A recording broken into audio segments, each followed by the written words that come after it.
By the time the rain stopped, it was already too late. What began as a typical summer storm quickly spiraled into one of the most catastrophic natural disasters Texas has ever seen. In less than 48 hours, over 20 inches of rain poured down on parts of the state, overwhelming rivers, breaking levees and swallowing entire towns. The flood did knock. It burst in. Angela Morris, a single mother of three in the town of New Connie, just outside Houston, was awakened at 2:43 a.m. by a loud crack, the sound of her living room wall splitting from the pressure of incoming water. I thought it was thunder, but then I stepped out of bed and was already standing ankle-deep in water, she said, clutching a soaked photo album. I grabbed my babies and ran upstairs. We had no warning. None. Angela had lived in that house for 8 years. She'd never seen the river rise more than a few inches. Now, her home was 10 feet underwater. In cities like San Marcos, Beaumont, and parts of Dallas, what were once streets became rivers. Sewage systems backed up, power stations shorted, water treatment plants failed. Families were stranded, not just without homes, but without food, water, or any means of communication. Many called 911, only to hear, "All lines are currently busy. Please remain on the line." Some waited hours. Others are still waiting. Victor Ramirez, 72, lives in the rural outskirts of Orange County. When the water rose to his chest, he climbed onto his dining room table and stayed there for 2 days. "I screamed out my window," he said, his voice cracking. "Nobody heard me. I watched my truck float down the road like a toy." Eventually, a group of volunteer rescuers in a small fishing boat found him. Dehydrated, shivering, and alone. "They saved me," Victor said. "Not the government. Not FEMA. Some guys with a boat and a heart." In the aftermath, anger is growing faster than the mold and soaked drywall. Residents across multiple counties claim they received no flood warnings, no evacuation orders, and no emergency alerts until water was already rising. "They didn't take us seriously because we're a poor community," said Latasha Green, a resident of East Houston.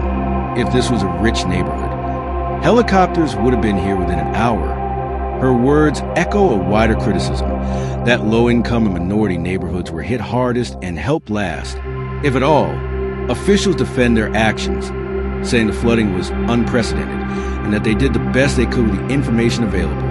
But leaked internal emails suggest otherwise, showing emergency services had forecast models days in advance, predicting major flood risk in several counties. "We knew, but resources were limited. We had to prioritize," an anonymous emergency coordinator admitted. "It's heartbreaking, but it's the truth." With official systems failing, Texans stepped up to save each other. Churches opened their doors to anyone in need. Farmers brought tractors to pull stranded vehicles. Teenagers built makeshift rafts to help the elderly cross flooded intersections. One viral video shows a 13-year-old boy named Tyler tying an air mattress to his BMX bike and ferrying people down his flooded street. "I wasn't going to just watch my neighbors drown," he said. So far, 37 deaths have been confirmed, but many fear the toll is higher. Dozens are still unaccounted for. Families are searching shelters, hospitals, and social media in desperate hopes of finding loved ones. Maria de Leon, whose 6-year-old niece was swept away by floodwaters while trying to escape their trailer park, can barely speak between sobs.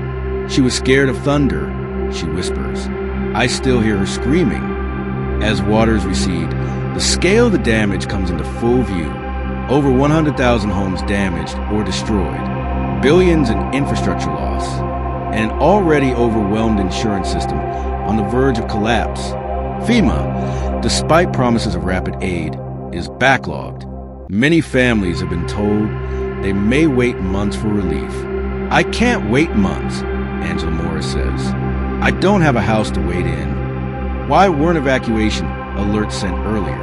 Why did wealthier areas receive resources first? And why, in 2025, are communities still fighting for basic emergency response? A state investigation is now underway. But for many, answers won't bring back what was lost. Despite it all, Texans are finding strength in each other. Volunteer networks have sprung up online. Families are hosting strangers. Donations are pouring in from around the country. There's pain, yes, but also resilience. Water can take a home, says Victor Ramirez, but it can't drown our spirit.